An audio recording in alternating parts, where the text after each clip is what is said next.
मैं 3 बच्चों की माँ और मार्शल आर्ट की ब्लैक बेल्ट होल्डर हूँ।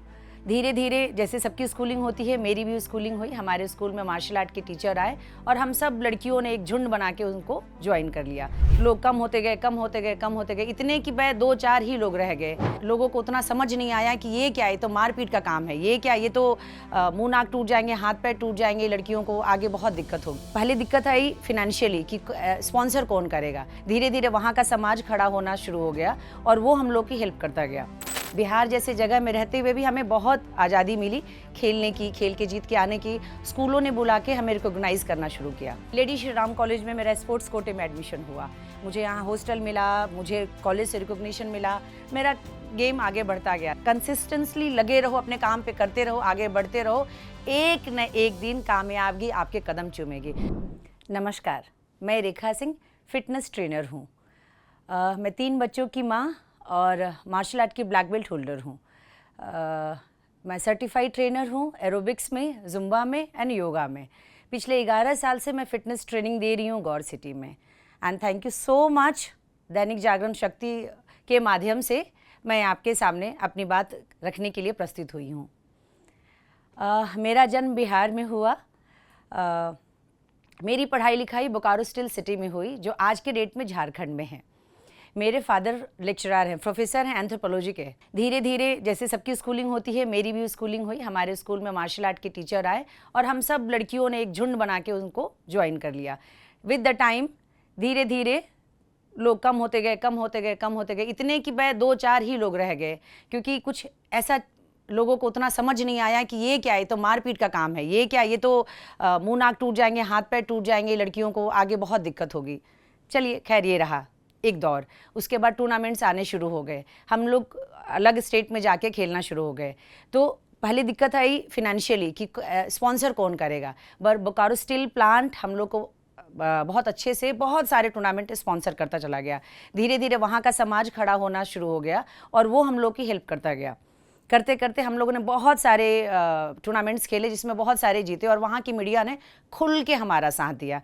जब मीडिया हमारे साथ आए तो हमारे स्पॉन्सरशिप मिलने में कोई परेशानी नहीं हुई। बिहार जैसे जगह में रहते हुए भी हमें बहुत आज़ादी मिली खेलने की, खेल के जीत के आने की। स्कूलों ने बुला के हमें रिकॉग्नाइज करना शुरू किया। ऐसी ही एक और छोटी सी घटना घटी। किसी एक मोड़ से हम लड़कियों के साथ जा रहे थे, कुछ मन चले लड़के उनको छेड़ रहे थे। अगर आपको ध्यान होगा, उस टाइम में फ़ोटोशॉप नया नया आया हुआ था। तो ऐसा हम लोगों को मन में डर था कि ये लड़के फ़ोटो खींचेंगे और इस फोटोशॉप से हमारे साथ कोई बदमाशी करेंगे। ये जैसे बात मेरे कान तक आई, मैंने उनसे फ़ाइट करना शुरू किया। मार्शल आर्ट में एक फ़ाइट होती है जिसको काता बोलते हैं हम। एक ही टाइम पे आप बहुत सारे लोगों से फ़ाइट करते, इस पर्टिकुलर क्रिया को हम काता कहते हैं। और वो ट्रेनिंग मेरी उस टाइम चल ही रही थी, वो मेरा प्रैक्टिकल टाइम हो गया। ये फ़ाइट होते होते बहुत सारे लोगों का हुजूम वहाँ खड़ा हो गया और चमकता आईना और वहाँ के जो लोकल न्यूज़पेपर वाले लोग थे वहाँ इकट्ठा हो गए। और दूसरे दिन मैंने उनका कैमरा वहाँ छीना, रख लिया अपने पास। दूसरे दिन वहाँ के लोकल न्यूज़पेपर में अच्छे खासे आ गया कि एक लड़कियों ने मजनुओं को खदेड़ा, शेरनी ने मारा गीदड़ों को, ऐसे ऐसे करके हेडिंग्स डाल के उन्होंने पेपर में डाल दिया। उसके बाद क्या था, वहाँ के जो एसपी थे उन्होंने हमें कॉल कर लिया कि इधर आइए, आपको असामाजिक तत्व बोल के उन्होंने FIR दर्ज करवाया। मुझे ब्रेवरी अवार्ड मिला।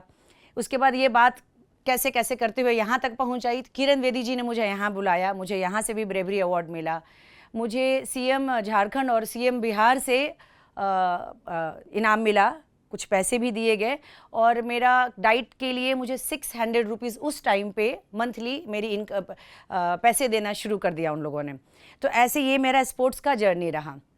वहाँ से 12th करने के बाद मैं यहाँ आई। लेडी श्री राम कॉलेज में मेरा स्पोर्ट्स कोटे में एडमिशन हुआ। मुझे यहाँ हॉस्टल मिला, मुझे कॉलेज से रिकॉग्निशन मिला। मेरा गेम आगे बढ़ता गया। धीरे धीरे धीरे मेरे पास बहुत सारे स्टूडेंट्स हो गए। मैं यहाँ आने के बाद कुछ स्कूलों में क्लासेस भी लेने लगी मैं। उसी टाइम पे मुझे एक प्रोग्राम आता था पहले, अगर आपको ध्यान होगा, DD1 पे आंखों देखी।